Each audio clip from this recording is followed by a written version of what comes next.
हो गया भाई, चलो धन्यवाद साहब। भाई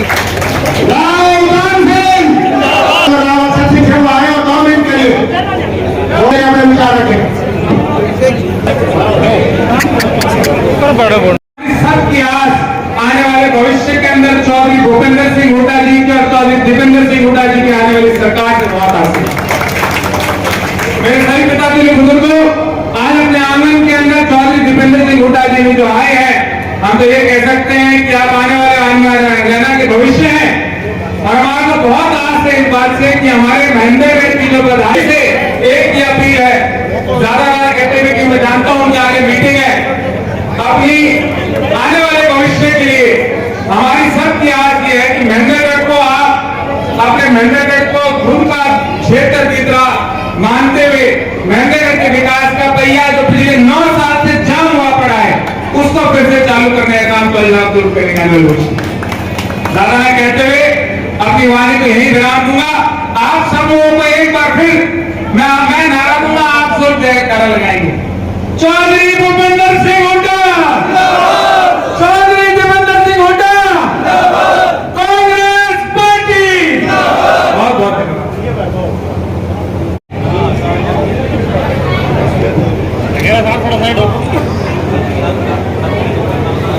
फिर से आह्वान करता हूं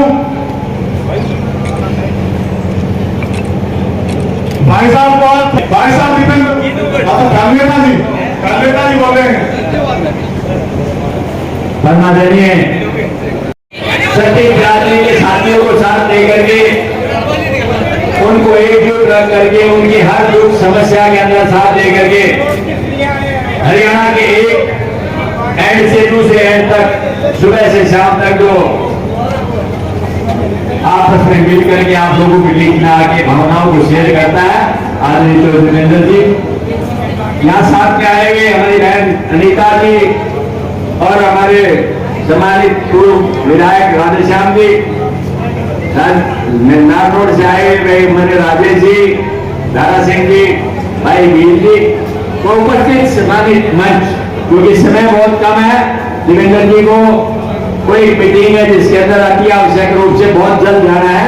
मैं भी सारों से माफी चाहते हुए ज्यादा समय न लेते हुए इतना ही कहूंगा कि दीपेंद्र जी आज पधारे हैं, उनका मैं आप लोगों की तरफ से, सारे भाइयों और बहनों की तरफ से दिल की गहराई से उनका स्वागत करता हूं।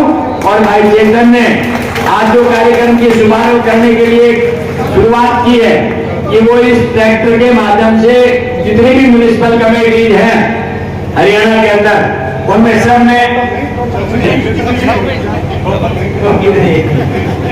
20 म्युनिसिपल कमेटी जा करके कम से कम आपके क्षेत्र की बात और उनकी समस्याओं के बाद और जो भूपेंद्र सिंह हुड्डा के द्वारा किए हुए विकास के कार्य और आने वाले समय में कांग्रेस की और उनकी नीति की बात जाकर के बताएंगे।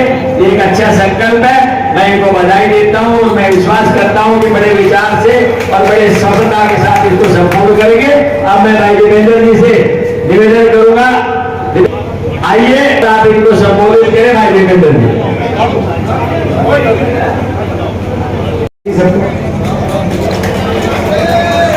हमारे बीच में हमारे कांग्रेस पार्टी के वरिष्ठ विधायकों में से एक चौधरी भूपेंद्र सिंह हुड्डा जी के एक विश्वास पात्र और राहुल गांधी जी की भारत जोड़ो यात्रा के प्रदेश अध्यक्ष, जो पीछे राहुल जी भारत जोड़ो यात्रा में निकले थे, हरियाणा के अध्यक्ष के रूप में उन्होंने साथी के रूप में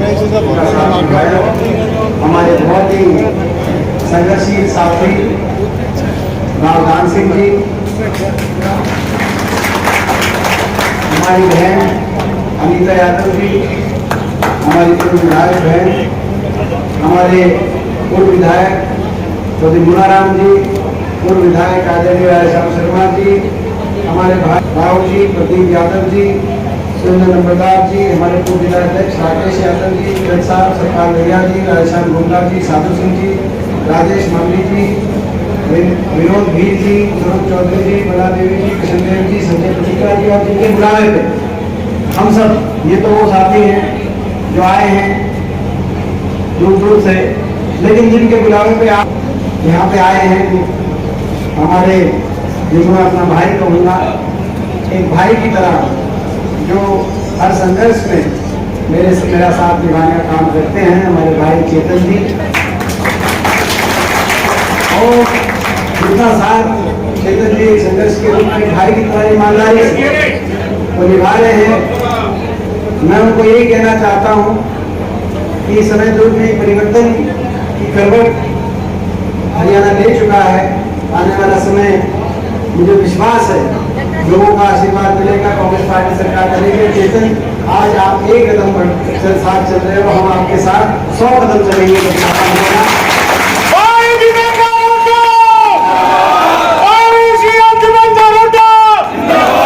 हमारे सभी पिता तुल्य बुजुर्ग नौजवान साथी, किसी का नाम रह भी गया हो, मातृशक्ति आप सब जानते हैं। आज आखिरी चुनावी साल शुरू हो चुका है।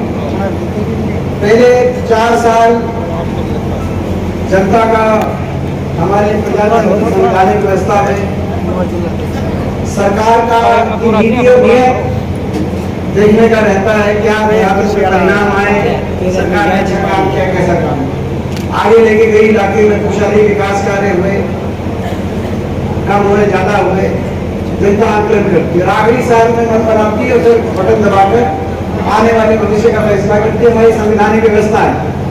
खट्टर सरकार, हरियाणा की सरकार को लगभग 9 साल से ज्यादा का समय, 9 साल का समय आपने देखा इस सरकार।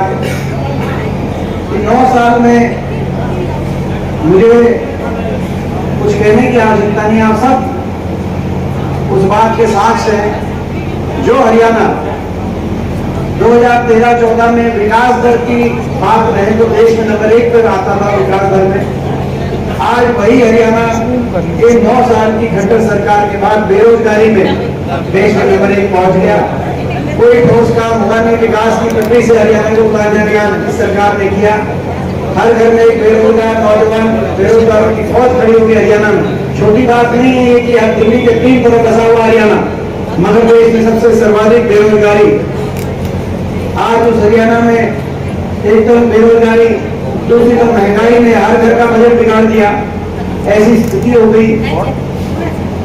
बीजेपी कहती थी कि बहुत बड़ी महंगाई की मार, बीजेपी सरकार बनी, लेकिन महंगाई की मार उससे दुगनी हो गई। डीजल, पेट्रोल, रसोई गैस का सिलेंडर जो 400 रुपए में जब हमारी सरकार थी, आज रसोई गैस का सिलेंडर दुगना तो क्या, मैं समझता हूँ 3 गुना के नजदीक पहुंच गया आपके सामने। और जिस तेजी से, जिस रफ्तार से आगे बढ़ना चाहिए था हरियाणा, कोई बड़ा काम नहीं, कोई बड़ा प्रोजेक्ट नहीं आया। जब मुझे याद है तो हमारी सरकार की, चाहे वो सेंट्रल यूनिवर्सिटी की बात हो, चाहे वो आरओबी की बात हो, चाहे वो हाईवे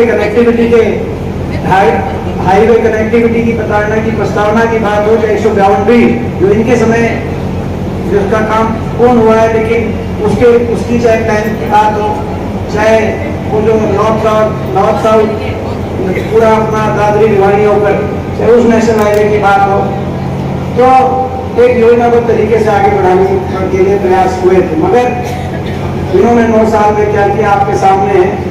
और दोबारा से इनको जब मौका मिला तो वो भी लोग पूरे मन से मौका नहीं देना चाहते थे। मुझे पिछली बार 2019 में आपको याद होगा, नारा था बीजेपी का 75 बार। सेंटर में जब सरकार आई तो प्रदेश की बीजेपी ने सोचा कि वो जनादेश लोगों ने आपको दिया है, और प्रदेश में भी नारा दे दिया 75 बार, लेकिन लोगों ने उस 75 बार के नारे की हवा निकाली। 40 पे बीजेपी की सुई रुक गई और कांग्रेस बराबर में आके विपक्ष के रूप में खड़ी होगी। पिछली बार मात्र 3900 वोट का फर्क, इतने बड़े प्रदेश हरियाणा में एक वार्ड की वोट ज्यादा होती है, केवल 3900 वोटों का फर्क बीजेपी और कांग्रेस के वोट शेयर में पूरे प्रदेश के अंदर, तो बहुत नजदीकी मुकाबला। और जब मुकाबला नजदीकी था, बहुमत नहीं आया, तो जेजेपी पार्टी ने जाकर उनका समर्थन दिया और कहा कि हम गठबंधन कर रहे हैं, 5100 रुपए बुढ़ापा पेंशन के समझौते पे गठबंधन कर रहे हैं। मैं पूछना चाहता हूँ आपसे, आज 4 साल हो गए, वो 5100 पेंशन आई या नहीं आई? मैं आपसे उस पे समझौते पे 5100 पेंशन पे गठबंधन नहीं था। हरियाणा को लूटने की छूट का और हरियाणा में भ्रष्टाचार के लाइसेंस का ठगबंधन था। कौन सा महकमा किसके पास गया, एक्साइज किसके पास, टैक्सेशन किसके पास, शराब का महकमा किसके पास। अरे हम क्या बता रहे हैं, ये तो बीजेपी के विधायक, एक विधायक है हिसार से दादा गौतम, जब महकमे बटे तो दादा गौतम ने, पंडित राम कुमार गौतम जी ने उसी दिन कह दिया था कि भाई ये महकमे बट गए और एक खोपर बढ़ गया, सारा आगे 1 लाख खोपर ही जीतने लग रहा है। आपको याद होगा बयान है। इस आधार पर खुली लूट, 4 साल हो गए, हरियाणा बेरोजगारी में नंबर 1, हरियाणा के नौजवान के भविष्य का अपनी अपनी सोचे गए। और इसीलिए पिछली बार तो थोड़ी सी कसर रह गई थी, मगर मुझे पूरा विश्वास है कि इस बार जब वोट पड़ेगी हरियाणा के अंदर तो आप सबका आशीर्वाद मिलेगा और हरियाणा के अंदर एक बदलाव आएगा। ये जो सरकार ने हरियाणा का नुकसान किया और केवल काम ना करते, ऐसी सरकार की काम ना करते तो भी हम काम चला लेते, लेकिन एक ऐसी सरकार आ गई जो काम ना करने के अलावा लोगों का अपमान करने का काम जो सरकार कर रही है। कोई ऐसा वर्ग नहीं जिसका वर्ग का सरकार ने अपमान ना किया हो। आपने देखा कर्मचारी गए चंडीगढ़ में ओल्ड पेंशन स्कीम मांगने, कहा कर्मचारियों ने कि जब राजस्थान में ओल्ड पेंशन स्कीम है, छत्तीसगढ़ में ओल्ड पेंशन स्कीम है, अब कर्नाटक में ओल्ड पेंशन स्कीम है, हिमाचल में ओल्ड पेंशन स्कीम, यहाँ तक कि पंजाब और दिल्ली में भी ओल्ड पेंशन स्कीम, तो हरियाणा के कर्मचारियों क्यों नहीं, उन पर लाठीचार्ज हुआ। जब सफाई कर्मचारी अपना मानदेय बढ़ाने गए, ग्रामीण चौकीदार, उन पर लाठीचार्ज, मनरेगा का मजदूर गया, उन पर लाठीचार्ज। जो हमारे आरती भाई, जब वो हमारे जो है मंडी के लिए उन्होंने बैठे, उन पर लाठीचार्ज कर्नाटक के अंदर। किसान 1 साल तक आंदोलन में रहा, किसानों के ऊपर लाठीचार्ज, लाठियां बरसाई गई 1 साल तक। उस किसान आंदोलन में उनका तिरस्कार, सरपंच सोचते थे बाकी सबको लाठियां बरसाई जा रही है, लेकिन तुम छोटी सरकार हो, तुम्हें बख्शा जाएगा, लेकिन सरपंचों की भी अच्छी तसल्ली बिठाई जो सरकार। और जनसंवाद, मुख्यमंत्री जी जब नौजवान निकले सीटी के लिए, अग्निपथ के लिए, भर्ती घोटालों के लिए, तो नौजवान को निशाने पे किया। हर वर्ग का अपमान। और मुख्यमंत्री जी 9 साल तक चंडीगढ़ से बाहर नहीं निकले। हरियाणा एक ऐसा प्रदेश है कि सुबह अगर निकलो तो शाम तक हरियाणा के 10 के 10 लोकसभा में और हर जिले के अंदर मुख्यमंत्री जा सकता है। हरियाणा एक ऐसा प्रदेश है, लेकिन ये मुख्यमंत्री चंडीगढ़ से नहीं निकले। और उसके बाद 9.5 साल के बाद अब मुख्यमंत्री निकले जनसंवाद के नाम पे, मगर वो संवाद का में अपमान ज्यादा है। सिरसा गए तो एक हमारी विधवा माँ वहां खड़े होकर उन्होंने कहा कि नशे से मेरा एक 22 साल का लड़का चला गया, बीजेपी के एक आदमी के संरक्षण में नशे का कारोबार सिरसा में चल रहा है, आप उस पर कार्रवाई करो। तो कहा कि इसको बाहर निकालो।